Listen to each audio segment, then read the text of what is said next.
Hey everybody, welcome back to Vertica Database Tutorials. Today we're going to go over connecting to Vertica using VSQL, which is Vertica's character-based interactive SQL utility. So let's get started. First we're going to talk about using VSQL to connect to our database from our Vertica cluster. Then we're going to talk about installing the client tools on a remote system and adding VSQL to the system path. Then we're going to go into some common command line options and using the interactive terminal, and we're going to finish by talking about variables. So here we are SSH'd onto our Vertica cluster, and as you can see, I am using the DB admin user. If you're on the Vertica cluster signed in as the DB admin user, all you have to do is type VSQL and you'll be entered into a VSQL session. And to quit, just type \Q. To download VSQL, go to vertica.com/download/vertica/client drivers. I'm going to open up the root directory on my machine and go to the opt folder.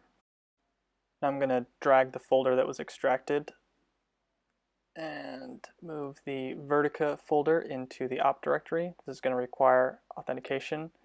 If you're not a super user on your computer, you can just put it in your home directory. So I'm going to go to root opt. You can see the Vertica directory there.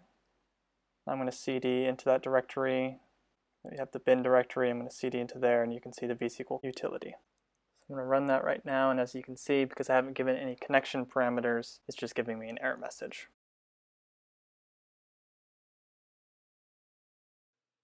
To add VSQL to the system path variable, we're going to edit the `rc file. I'm going to create a line and type path equals $path. We're going to add the path, which is opt vertica bin. Save it. Source the `rc file. Now we can run it from anywhere.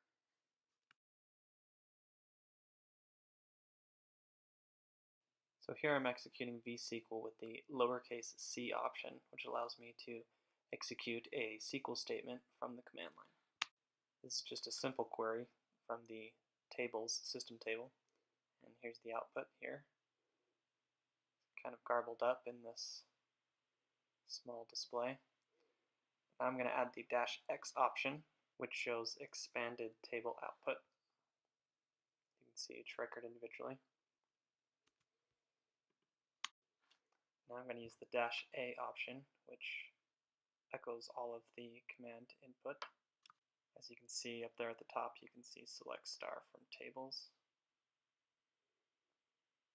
I'm going to add the -i, and that shows the time there at the bottom.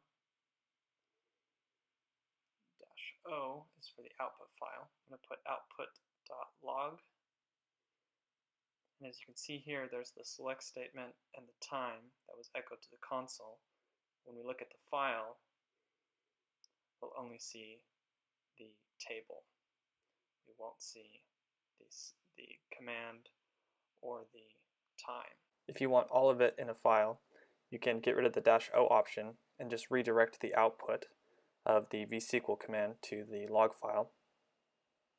This will give you the time there at the bottom, the command that was executed up there at top, and then everything in the middle is the table data. That will give you all of the output from the script. Now going in the opposite direction, instead of adding more output, we're going to remove output. Using the -t option, you'll only see the table data and not any of the table headers, what the column names are.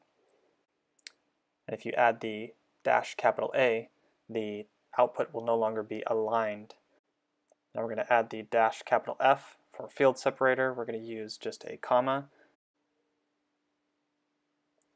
Now we're going to redirect the output into a file called tables.csv. And now we have a CSV file with the output of our query. There we go. Okay, so now we're going to look at using the interactive terminal. At any time you can type \h for the help menu. You can type \timing to show the timing of queries. select table name from tables. You can see the query duration there at the bottom.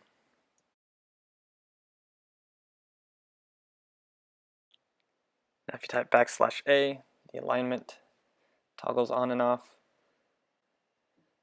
\T, you only see the tuples. And so now you're only seeing the data. It's not formatted. There's no column headers.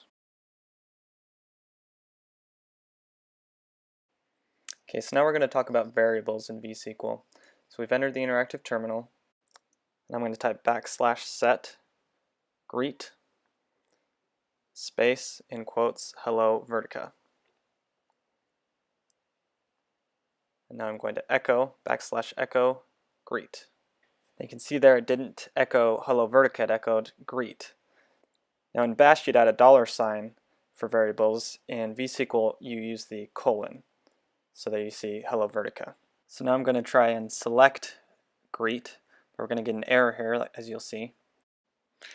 Column hello Vertica does not exist, and that's because the value isn't in single quotes.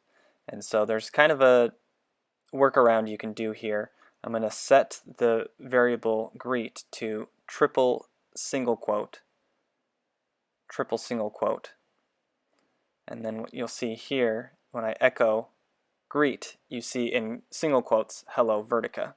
Now when I select greet, you'll see that all I did was just select the string. Okay, that's it for our brief overview of VSQL. If you have any questions, feel free to post them in the comment section below. And don't forget to like the video and subscribe to the channel. Thank you.